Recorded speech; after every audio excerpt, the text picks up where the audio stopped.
Fala galera, sou Rodrigo Menezes, aqui do nosso canal Militar de Elite e estou trazendo para você uma grande oportunidade, tá? Então, já te falo o seguinte, se inscreve no canal, compartilha com os amigos e não perde mais nenhuma aula a partir de agora. Por quê?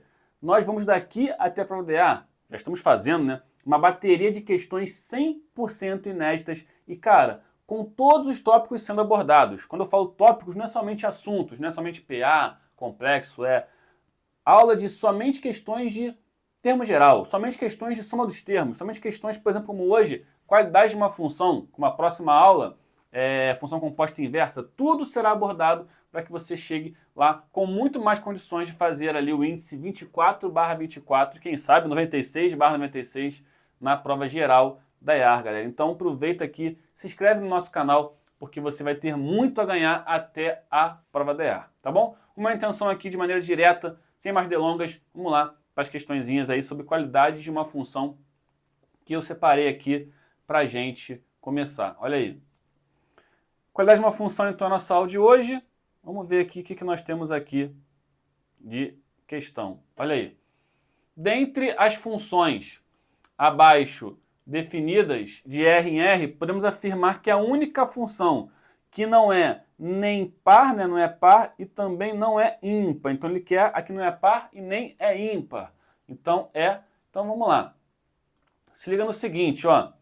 Função par, definição algébrica é que quando eu faço f de menos x e isso continua sendo f de x, a função não se altera em nada se entrar o negativo, né? Essa é a função par.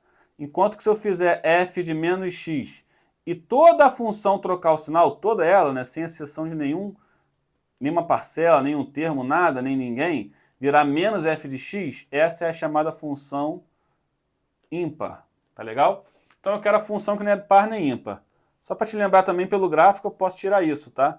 Quando a função tem uma simetria em relação ao eixo y, ela é uma função par. Quando a função tem uma simetria em relação à origem, dessa forma aqui, ela é uma função ímpar. Tá legal? Então também posso saber pelo gráfico, certo? Vamos começar então. A função f é a função módulo de x. Inclusive, galera, esse exemplo clássico aqui, ó, que a gente dá da simetria, essa é a função módulo de x. Sabidamente, a função módulo de x, ela é par, tá? Vamos lá. F de menos x vai ser o módulo de menos x. Aí eu te faço a pergunta, faz diferença fazer módulo de menos x? Por exemplo, módulo de 3 é igual a menos 3, né? Módulo de 5 é igual a menos 5. Então, se entrar um negativo no módulo, não faz diferença. Isso vai continuar sendo igual, mesma coisa que o módulo de x. Então, repara que essa função é a função f. Então, quando entrou f de menos x, saiu f de x. Logo, essa função aqui ela é uma função par. Nosso segundo exemplo, função g de x. G de x igual a x à quarta menos x2 menos x. Repara que vai ter muito a ver, né, com a questão da se o expoente nós temos lá é par ou ímpar. Repara, ó, f é g no caso agora, né, de menos x. Use sempre os parênteses, tá? Para não fazer besteira. Menos o x à quarta menos o menos x ao quadrado e menos o menos x, certo? O que vai acontecer então? G de menos x ficou sendo o que, galera? Menos com expoente par ficou mais, então o x à quarta ele manteve o sinal que ele tinha antes.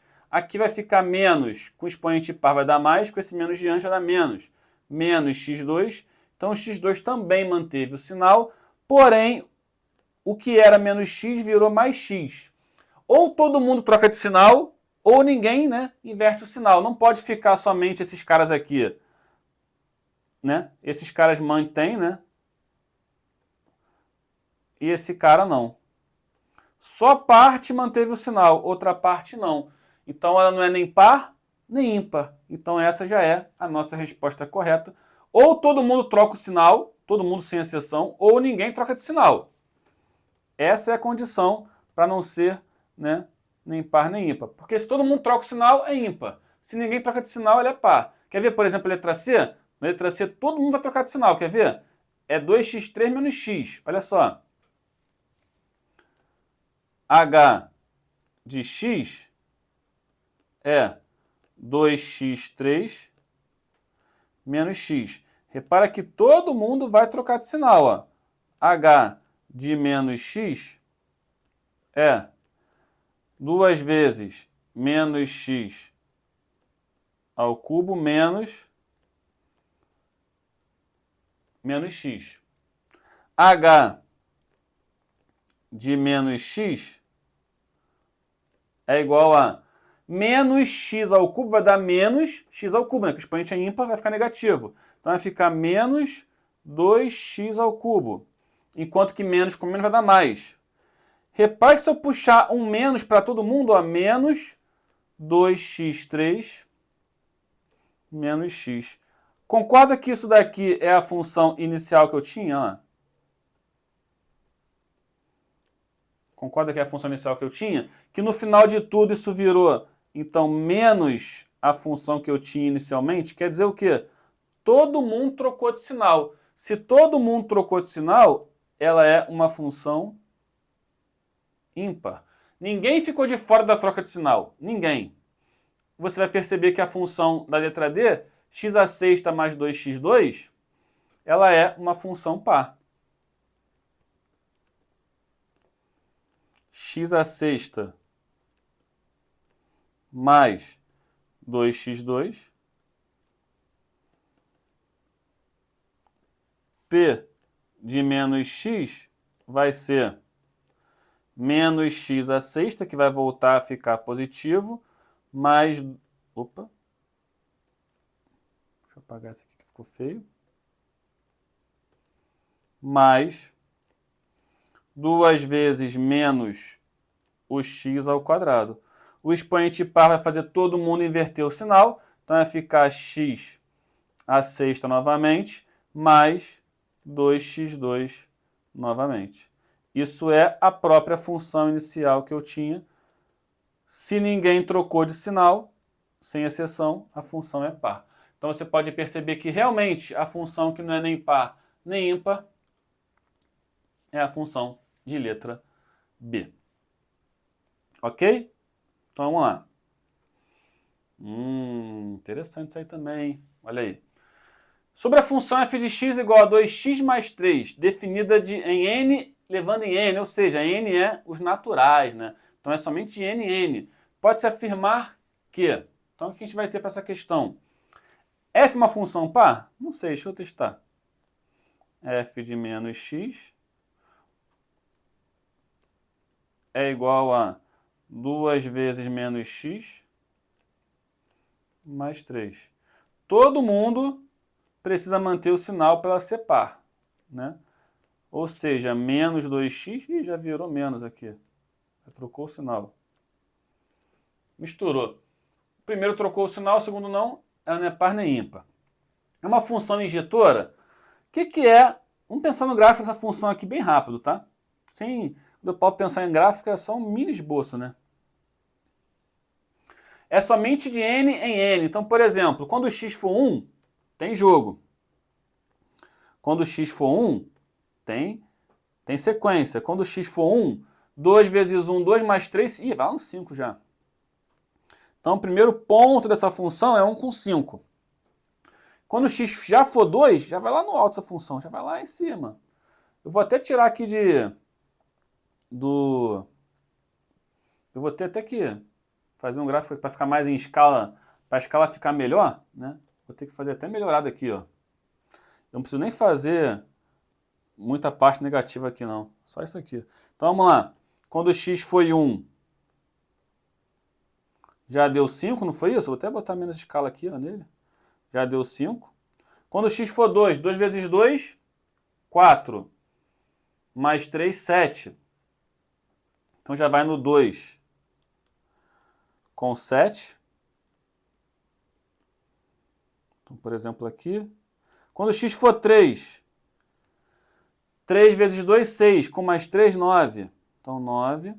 Então, aqui também. Repara que isso aqui são só pontos, né? Logicamente, essa função ela tem pontos sobre uma reta. Né? Mas ela não é uma função contínua, ela é uma função descontínua. Ela tem pontos sobre uma reta. Se eu pensar aqui no diagrama de flechas, o que eu vou ter? Eu vou ter, por exemplo... faltou o zero também, né? O zero dá no 3, né? O zero começa no 3 aqui, então, a função. Quando x é zero, começa em 3. Então, olha só. Quando x for zero, eu vou para o 3.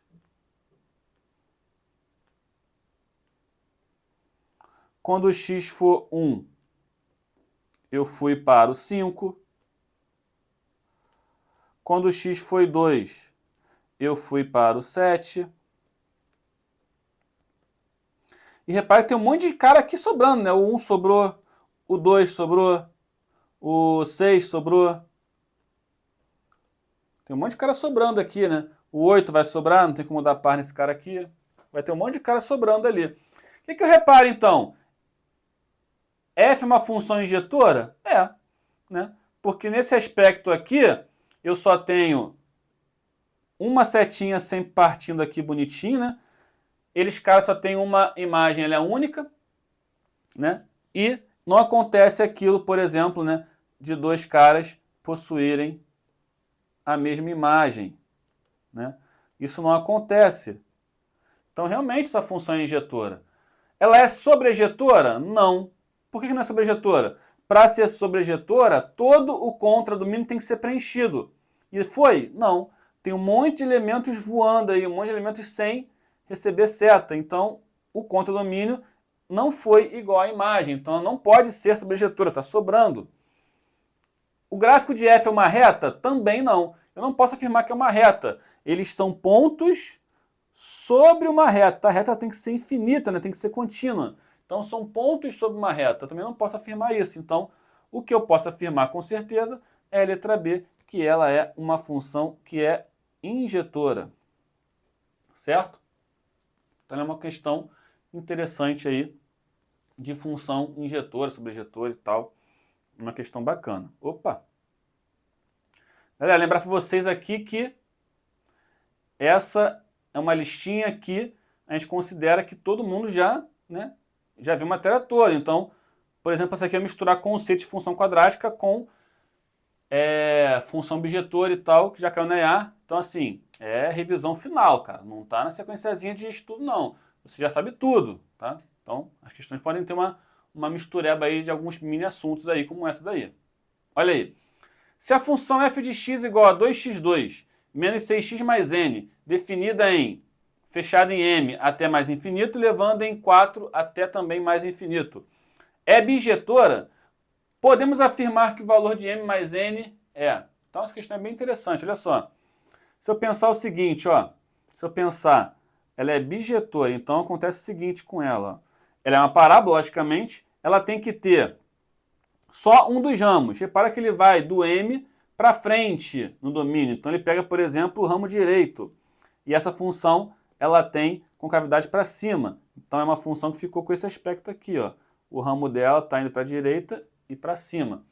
Ele disse que esse valor aqui é o m. E no caso, esse valor aqui, que é o valor mais baixo aí do seu domínio, é o 4. E, logicamente, isso aqui é o que da função? É o vértice. Então, o x do vértice é o m e o y do vértice é o 4. X do vértice menos o b, então menos 6 sobre 2 vezes o a, 2 vezes 2. Isso tem que ser igual a m. Menos com menos vai dar mais, então m é igual a 6 sobre 4, que é 3 sobre 2. Y do vértice é menos o delta sobre 4 vezes o a. Então vai ser menos o b ao quadrado, menos 6 ao quadrado, menos 4 vezes o a, que é 2, vezes o c, que é o n, sobre 4 vezes o a. 4 vezes 2. É para isso ser igual a 4, ou seja, menos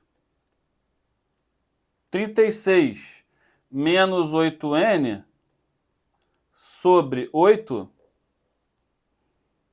é igual a 4. Se eu trocar o sinal de lado também, eu vou ficar com 36 menos 8n igual a menos 32. Menos 8n é igual a 36 com 32, 68. Negativo também. O n vai ser igual a 68 sobre 8. Quanto que vai dar esse n para a gente aí? Por 2 dá 34, por 2 dá 17. Então, 17 sobre 2. Ou seja, m mais n é igual a 3 meios mais 17 meios.